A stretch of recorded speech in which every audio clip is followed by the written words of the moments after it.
Hello, I'm Dr. Basil Considine. I'm here from the ACU Online Writing Center, and today we're going to talk about personal and professional reflections. Now, we'll be looking at a specific assignment in the Healthcare Administration program, but these general principles apply to any sort of reflection that you're writing. And we'll look into some of the specifics asked for this assignment. But if you're in one of our other programs and looking for information on informing your own reflection or grounding it, certainly this will be of use to you as well. Because this is late in the term, we're going to gloss through some of the normal background information about the Writing Center and move right into the content today.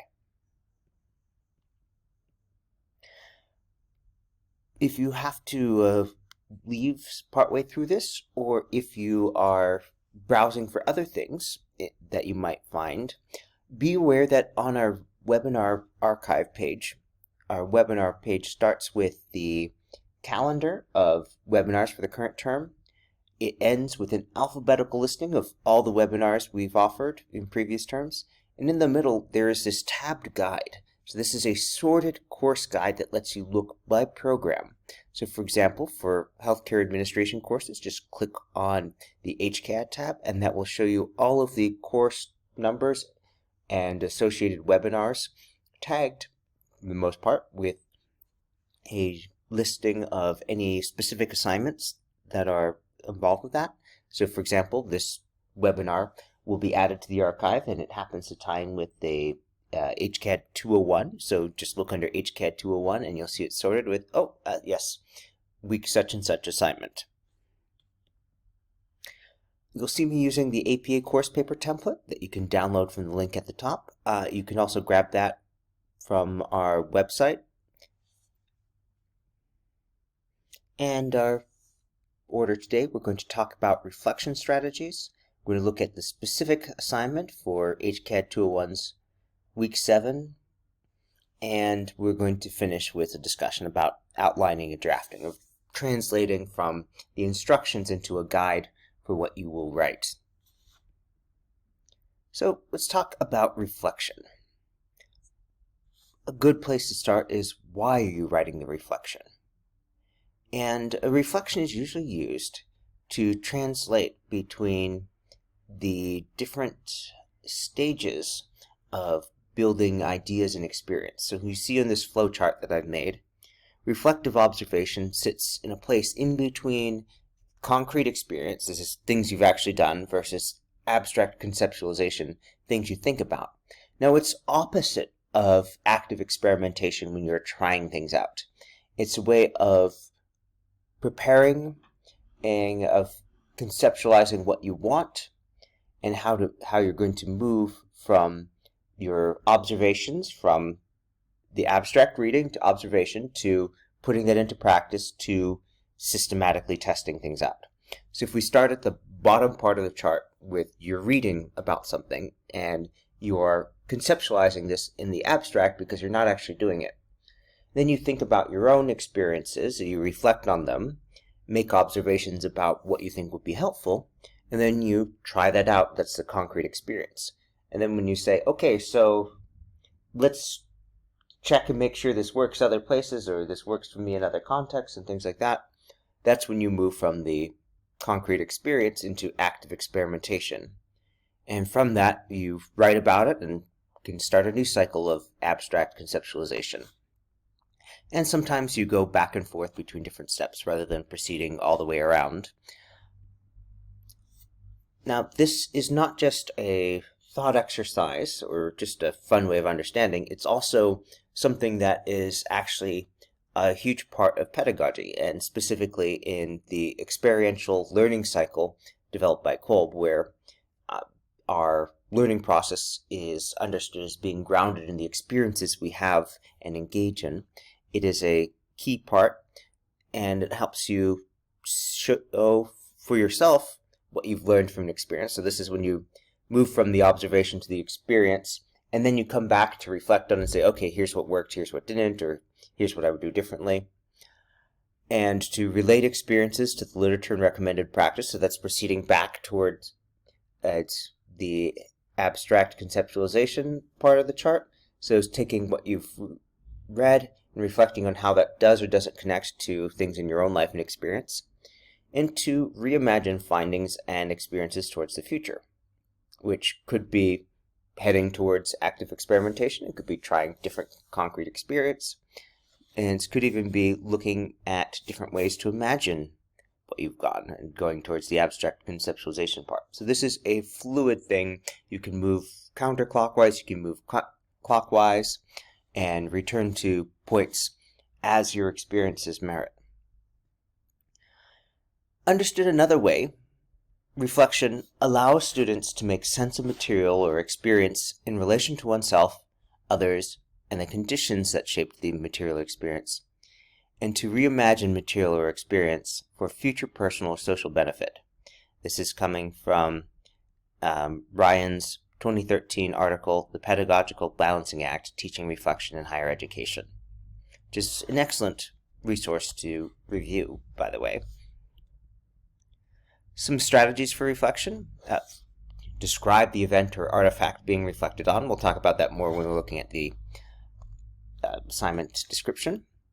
To contextualize the above with relevant literature. So if you're thinking about, oh, here's this meeting that happened, and I'm thinking about that, well, according to this model, this is what happens in meetings, or this is what happens when people are disputing and they don't come to an agreement, and say, oh, this is how it is. It parallels something that I saw here. Contextualize that with the course objectives, so what the assignment is asking you to do. Describe and explain pre-reflection practice. Okay, so what were you doing before the reflection? And what will you do after that? And why are those changes important or significant? So at this point, let's take a look at the Week 7 Assignment 2 for HCAD 201. This is the Why Did You Get Into Healthcare? A Reflection assignment. And I have sorted the information in the assignment page here into a couple different categories to better differentiate what you are doing when, and what is actually an instruction telling you what to do, and what is guiding thoughts, and so forth. So the assignment begins with the preamble. It says, oh, the purpose of this assignment is to reflect on your role in the healthcare industry, not other people's, your role.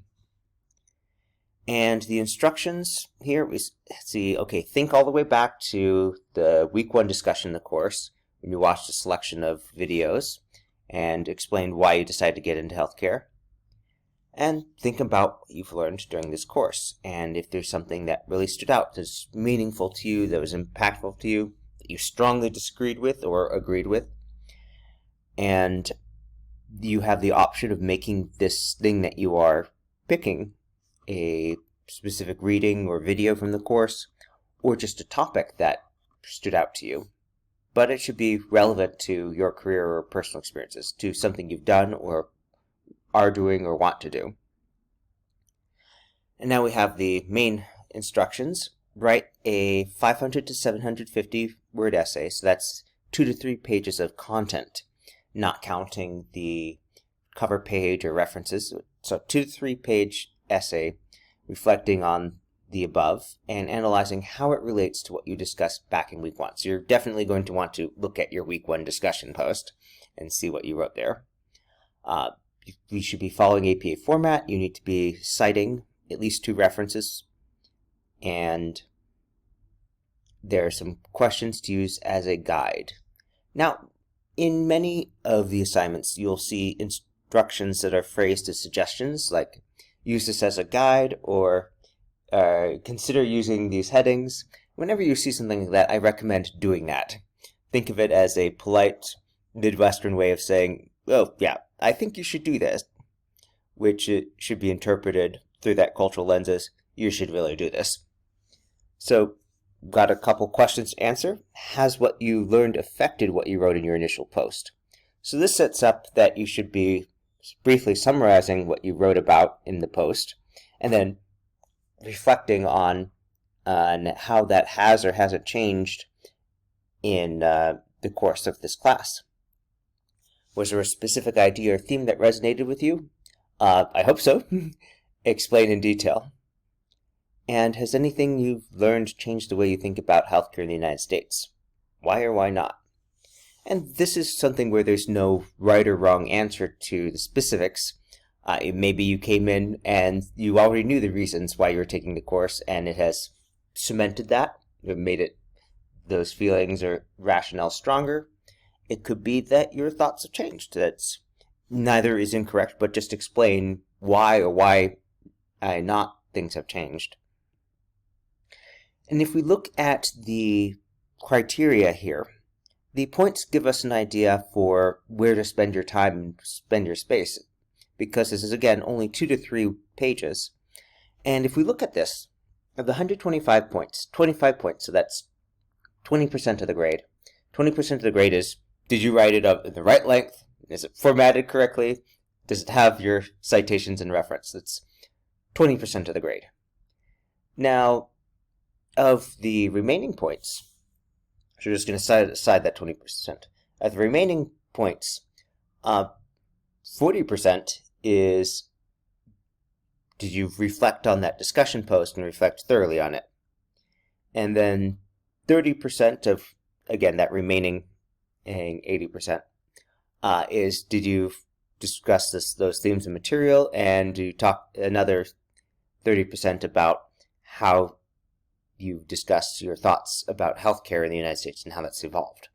So again, setting aside the portion that's just, is it the right length, the formatting, etc., the technical requirements, we see that you should be having a somewhat more substantial discussion of the week 1 discussion post than the other things. Not that you won't discuss them, but if it's 2 to 3 pages, the sections about the specific themes and material that resonated should be somewhat less than a page.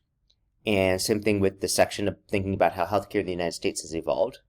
And that section reflecting on the discussion post, if you aim for a page, that should be about right, since you're also going to have introduction to your reflection and some sort of conclusion as well.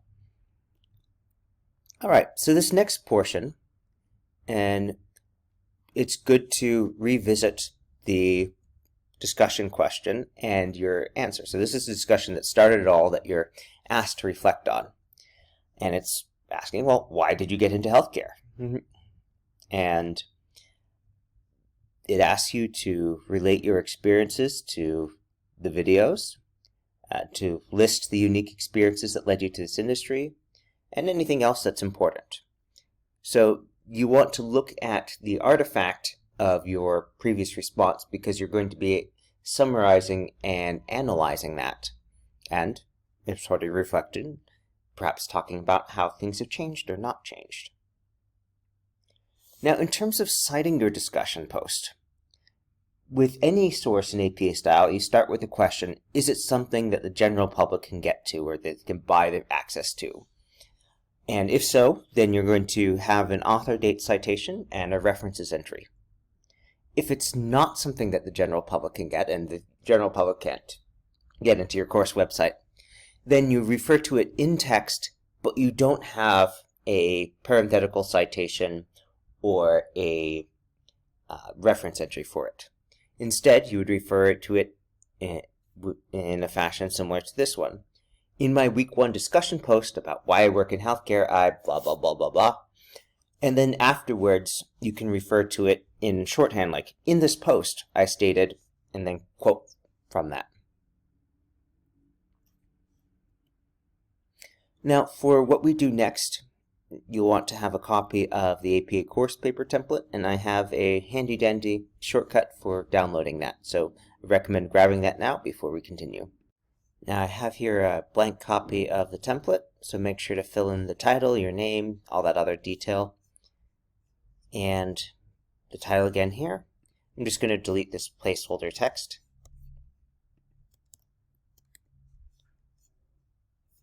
And take the references. So you can fill those in later. I'm going to start by pasting in the instructions. Alright, now some of this is just front matter that we'll read but doesn't affect what we write as the content per se, in the same way that the bullet points are a discrete outline.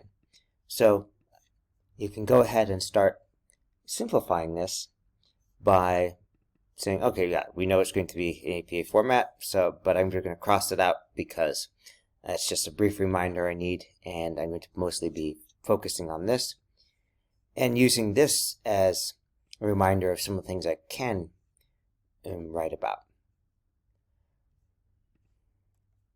Now, each of these, you're going to have somewhere probably 2 or 3 paragraphs on it. And remember, this is the one that's going to be the longest. So, a good thing to do is start with a quick answer to each prompt. So, for example, this is going to be a yes or no type question.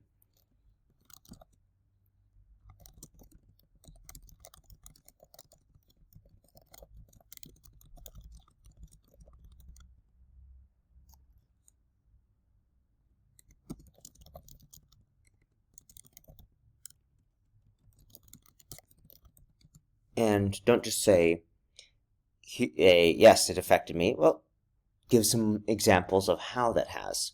Have your beliefs grown stronger? Have they changed? Do you no longer believe something that you do? Has your rationale for something changed? Just as an example, I have many friends who got into healthcare because they wanted to help people. But their specialty, the practice area, was steered by something else. And sometimes it was a transformative experience or a clinical that really got their attention, or they took a job because it was a job and then they fell in love with it. And I don't know what will be your case, but there have been a lot of different hooks in this class and the different resources you've been reviewing. And if one of them spoke to you and somehow affected your thoughts, and an effect can involve strengthening or reinforcing or changing or supplementing, write about that here. Particularly this section. So, for example, in my own experience in healthcare, I had a clinical volunteering thing where I was working with people who did not speak the normal language used at that clinic, but I did. And so I talked with them and heard a lot about their experience and how difficult or scary it was for them to talk about their health in a language they weren't very comfortable with.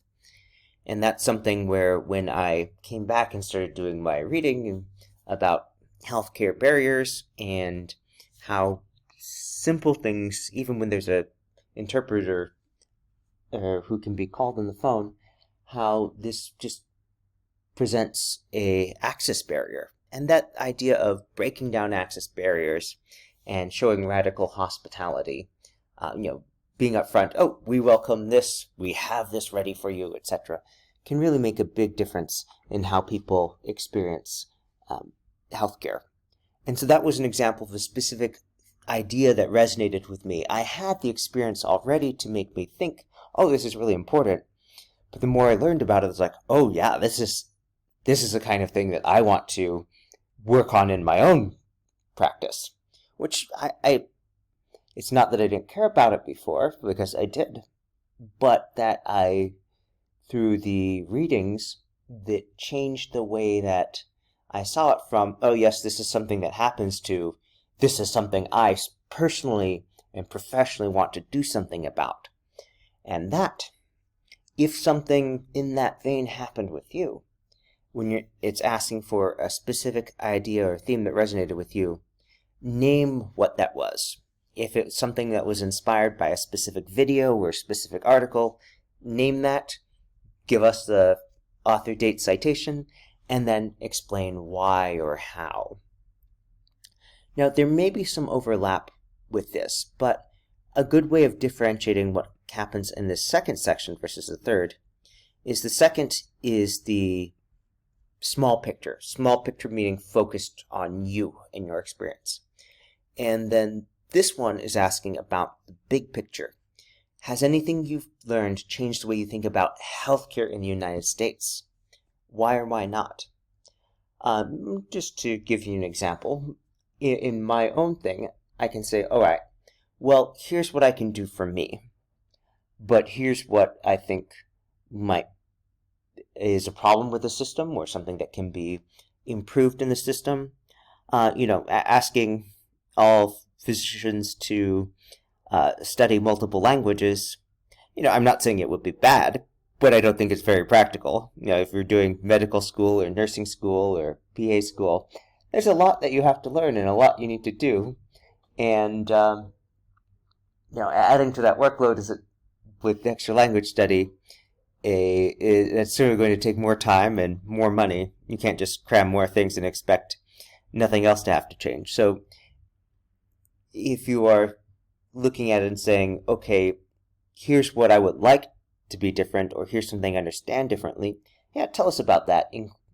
If it's something where you believe this is important but you're not sure how to do it or how to implement it, talk about that. If it's something that you think policy changes would influence, talk about that.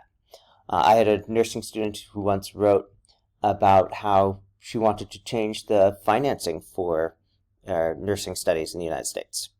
And just as an example, there are different ways of financing higher education and that are taken by different countries. So, for example, in Australia, if you work before you go to university, you are paid a small amount based on your income before you went to university, which is a great incentive for people like, say, nurses who do a lot of additional training to say, oh, okay, yes, I can get my Doctor of Nursing practice here.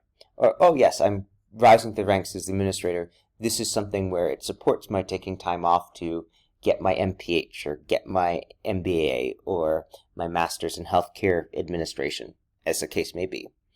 And so as you have gone through the readings, if you discover something that in a similar fashion makes you think, well, this could be different, or I would like this to be different, write about that. Because the worst thing would be if you took a class and nothing changed at all. And it could be that the class reinforces beliefs you have or ideas you have. It could be that it injects new ones. It could be that it challenges. But write about that here and tell us why or why not. And it might be that this class has confirmed or affirmed ideas that you have, which is fine, but write about that. Tell us what this has done, even if it's made you more confident that what you're doing is what you want to do already. All right, let us switch back to the slide deck here and wrap things up. So we have talked about reflections, we've talked about the specific assignment, we've talked about how to go from the instructions into determining what lengths to have for these sections based on the point distribution in the rubric. And we've talked about the outlining and drafting process and how to refer to the week 1 discussion post that started this all off. So that about wraps it up. If you have any questions, you can send us an email at onlinewritingcenter@acu.edu. If you have a question about the assignment itself and the wording of that, I would recommend contacting your professor because they are the expert resource there.